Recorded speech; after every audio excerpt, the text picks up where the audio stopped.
Bonsoir. On se doit d'y revenir. L'aménagement de plus de 600 places pour femmes victimes de violences et leurs enfants est mis sur la glace au Québec.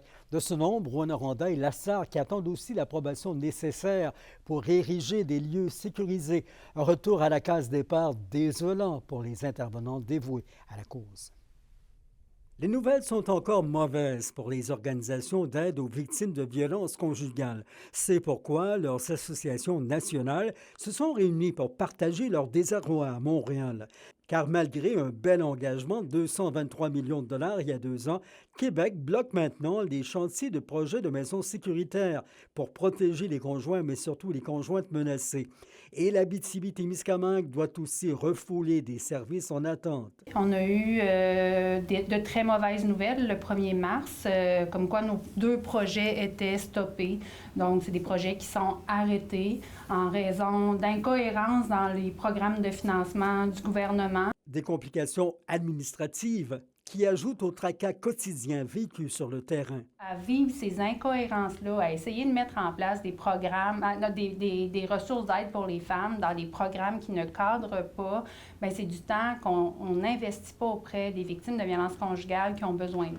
Interpellés, les élus régionaux semblent à l'écoute. Je lance un cri du cœur à la population, c'est de trouver du financement pour le milieu, pour aider à continuer à faire avancer le projet. Parce que nous, on donne un montant, mais c'est important que les gens du milieu en aient aussi. Alors, c'est d'aller chercher un financement majeur. La problématique de ce type d'habitation-là, il est partout au Québec. Le regroupement fait donc des démarches auprès du gouvernement. Puis moi, je suis convaincu qu'on va trouver des solutions, que le projet va être reporté dans le temps, mais il va se construire, j'en suis convaincu. On lui demande, respectez votre entente. Vous nous avez fait des promesses, respectez-la. Nous, on est prêts à aller faire ces projets-là, mais on a besoin d'argent, on a besoin du financement qui a été promis, mais considérez aussi les besoins qu'on a. À quelques heures de la Journée internationale du droit des femmes, la coalition Avenir Québec a l'occasion de faire amende honorable, à moins que ce mouvement de déception ait brisé le lien de confiance. Yvon Moreau, RNC Nouvelles, Rwanda. Maintenant, l'enjeu de la prostitution à Val-d'Or n'est pas inexistant, il est seulement invisibilisé. C'est ce qu'affirme le Centre d'aide et de lutte contre les agressions à caractère sexuel, l'Étoile du Nord à Val-d'Or. Le type de prostitution qui domine serait celui de la survie. On parle de femmes qui échangent leurs services sexuels contre de la nourriture, un toit, de la consommation ou même du transport. Avec l'ascension des médias sociaux, les proxénètes sont aussi désormais en mesure de rejoindre les jeunes femmes plus facilement. Donc, la distance géographique n'est plus un frein au recrutement. C'est pas l'industrie du sexe qu'on voit nécessairement à Val-d'Or. Ce qu'on voit, c'est beaucoup des femmes qui veulent s'en sortir, qui veulent être capables de se loger, de se nourrir. Tu sais, quand on est en fugue, admettons, puis qu'on a 16 ans, qu'on a quitté le centre jeunesse en fugue, on veut se loger, on veut un toit, puis on veut manger. On va accepter de faire certaines choses. On s'entend avec les médias sociaux, on glamourise un peu là, la prostitution, l'escortisme aussi. Là, on pense que c'est valorisant, qu'on fait beaucoup d'argent et rapidement. Que c'est facile aussi. Oui, peut-être que l'argent vient rapidement, mais la facilité n'est pas là du tout. À Lorrainville, de nouveaux logements sociaux et abordables seront bientôt érigés. Fort nécessaire au Témiscamingue, des travaux seront d'ailleurs accélérés pour l'accueil de personnes vulnérables. Alexandre Cabana. Une construction rapide de 10 logements sociaux et abordables. Voilà le fruit d'une impressionnante collaboration locale. Le projet représente une très belle opportunité d'avenir, selon le député Daniel Bernard. C'est une belle annonce aujourd'hui. La première, fort probable, de plusieurs autres qui vont venir au niveau du logement abordable et social. Quand j'écoutais les promoteurs, ils sont prêts pour d'autres projets à cet égard-là. La ministre Duranceau avait annoncé récemment, pour d'autres projets de cette nature-là, de regarder pour de la construction modulaire. Et c'est vraiment ça que je pense qu'on assiste ici, qui fait qu'on peut avoir des logements vraiment abordable pour les gens, les familles à faible revenu puis les personnes âgées. Le projet de maison usinée en est un local d'Eureka Immobilier et de son président Jonathan Paquette. Voilà un entrepreneur motivé à voir pousser du logement et s'impliquer pour sa municipalité. Une grosse fierté, puis on est super content de développer des projets comme ça, puis surtout que notre communauté est avec nous. Ça, c'est vraiment important. Nous sommes super contents, notre municipalité, tout le temps, OK, oui, il n'y a pas de problème, on est tous all-in.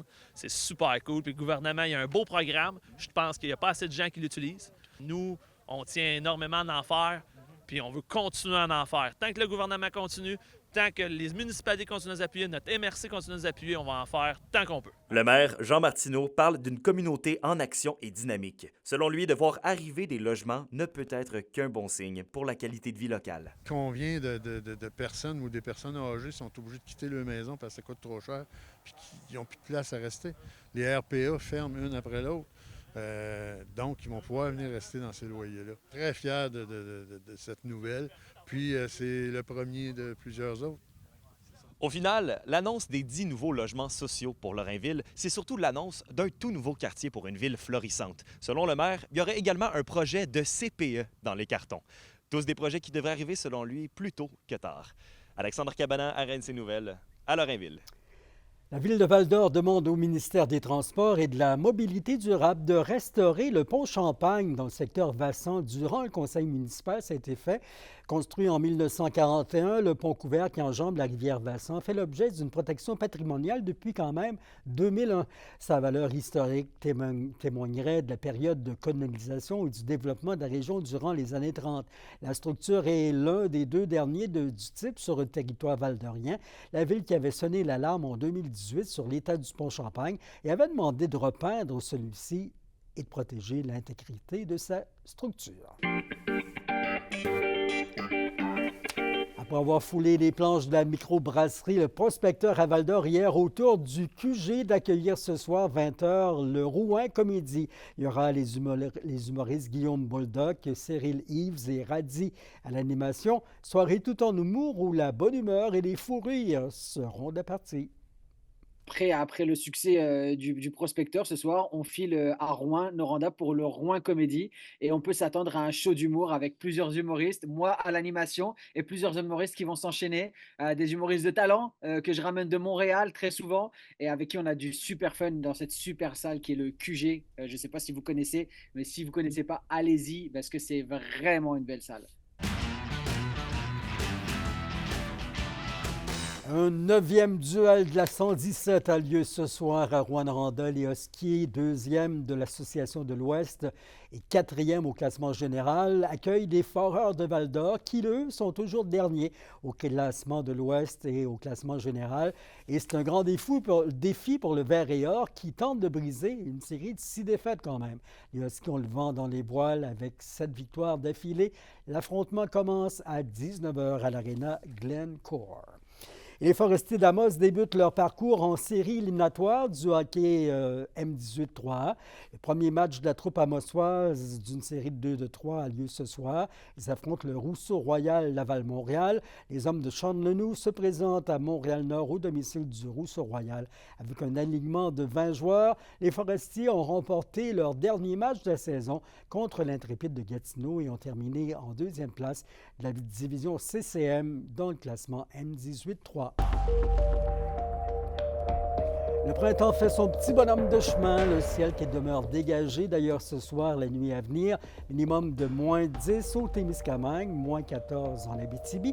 Demain, votre coin de ciel bleu vous appartient avec un maximum à plus 3, alors que vendredi, les nuages se font un peu plus nombreux, alternant avec le soleil quand même autour de 8 degrés. C'était vos infos régionales. Les funérailles nationales, vous le savez, du 18e premier ministre Brian Mulroney ont lieu le 23 mars. Ça devrait raviver encore des souvenirs pour un homme intensément respecté, hein? On le sait. Même un ancien député bloquiste, le Témiscamien Pierre Brien, relate en souvenir son respect pour ce gentleman de la politique. Soyez à l'écoute, on y revient demain. Merci d'avoir été là et bonne soirée. Au revoir.